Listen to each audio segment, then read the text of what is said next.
Hello and welcome back to the Scale Model Outlaw YouTube channel. Today we're back working on our little pacer. This will be video number 2 of our little pacer. If you look back, you'll see that the video number 1 is out already. Obviously, if this is video number 2, there must be a number 1. In the number 1 video, we introduced what we were going to do, unboxed it, and talked about both which direction we're headed and where our inspiration came from. But as a reminder, we are going to turn this little pacer into a Hellcat powered pro touring racer. Inspired by Chip Foose video that's on Google or YouTube, good old YouTube. If you go to YouTube and put in Chip Foose pacer rendering, I'm pretty sure you'll find it there. But Chip did an awesome video on a drawing on this little pacer car. And one of the biggest custom things that he did in the drawing was he eliminated these two side windows. Now anybody that knows anything about a pacer knows that it had entirely too much glass anyway. Yes, I am removing just a little bit of flash as we are recording. But anyway, these two windows, he filled them in the drawing. He filled them in and basically deleted them. And when I saw that and I saw the drawing afterwards, I was amazed. It looked awesome. The glass in this car, I think, is somewhere. I watched a video on it, and it said that the glass was like 40%, maybe 50, as much as 50% of the vehicle itself. So that's a lot of glass. That's a lot of glass. I made the joke in the introduction. It's a true joke, but my uncle saw me riding around and my buddies when I was a kid and told me that the reason they put all the glass in there so you could see the idiots that were driving it. Well, I guess I was one of the idiots, but I was having a good time. I didn't care. So back to the project. We trying to figure out, and I'm going over my head, how I wanted to go about filling in those windows. And was I going to put tape on the backside, put the putty on there? I wasn't sure how well that was going to hold. I could use some different type of epoxies and build up. And then it dawned on me. I was kind of like, hey dummy, pay attention to what you got. You keep it simple, right? Everybody believes in the KISS theory, keep it simple, stupid. Well, the kit came with glass. That's the windshield. This is now the back window. And these, of course, were the two side windows. Now I went ahead and separated them.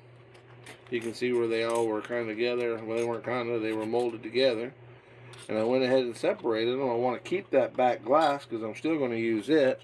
And of course I want to keep the windshield because I'm going to use it. So I got my trusty old Maltov black liner out and laid the glass up in there, taped it in place. And I drew a fine line on the glass right down the C-pillar. So as the glass was laid in there, I drew a line right down the center of that C-pillar on both sides. And then up front we just connected it to the web that you cut out anyway, but get that out of the way. So now we have, I'll put my cap back on my pen. Now we have a piece that is shaped right, fits in there, and is literally going to make a perfect mold. And I'm going to go ahead and tape it in place for you so you can see. I did not film everything. I prepped all this because I'm new to this YouTube stuff. I'm trying to learn and doing some research about algorithms and what people watch and what they don't watch. And I guess for the most part, people start turning channels and getting bored after about 10 to 15 minutes. I have no problem making a 45-minute video, but I don't want to do that if you guys aren't going to watch it. If you ever want to see one, or if you have any desires to see one like that, a full-length thing, let me know. Leave me a message down there in the comments. Also, I have a Facebook page under the same title, Scale Model Outlaw. Please feel free to go there, request to be a friend, and we'll chat there as well. But alright, so we got the glass back in there. And now, might be hard to see, but that glass sits just inside of the body, so I can take some filler, fill it all in. Let me get my fat fingers out of the way. Fill all this in with filler and be able to sand it down and take over from there. Now, look real close. It's already got this little kit for being, you know, like I said, I'm not sure, late 70s, early 80s. Paperwork says 75, but I don't know if that's when they started doing it or if that's when they built this car. I'm not sure. But it's got some really good detail. So when I get ready to put my Bondo in there or my putty in there, I can take my tape, lay it down here, cut it right along that line, be able to sand on this all I need to and not lose any of my detail on the car. And then once we get it all filled in and cleaned up, we can move on to the next step.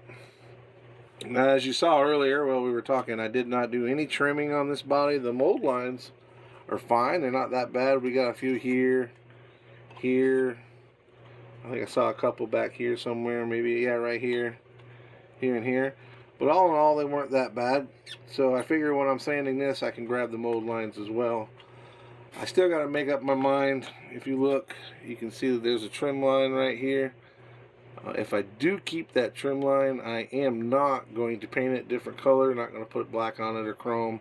The whole idea behind the car is to be basically a one-color car, and like a race car. We will be removing the Pacer X. I'm pretty sure I'll get rid of that as well.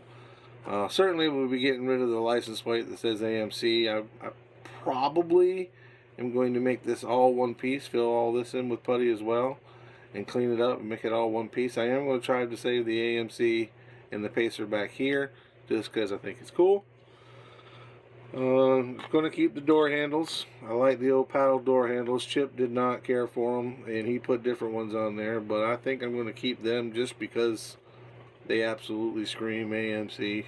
They put them on everything. The Matador had them. The Javelin had them. I think everything short of the Jeep, and possibly in 76. No, they didn't come out with paddle handles for the Jeep till later.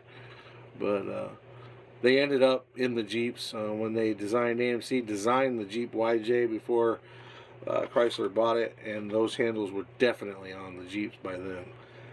Could have been a little earlier. 86 was the last year of AMC. So. But alright, we going to call this a little video. Like I said, trying to keep it in that under 10-minute mark for everybody. If you like what you see so far, please feel free to like, subscribe, mash the bell, and share the videos. Thanks, guys. Have a good one, and we'll talk to you later.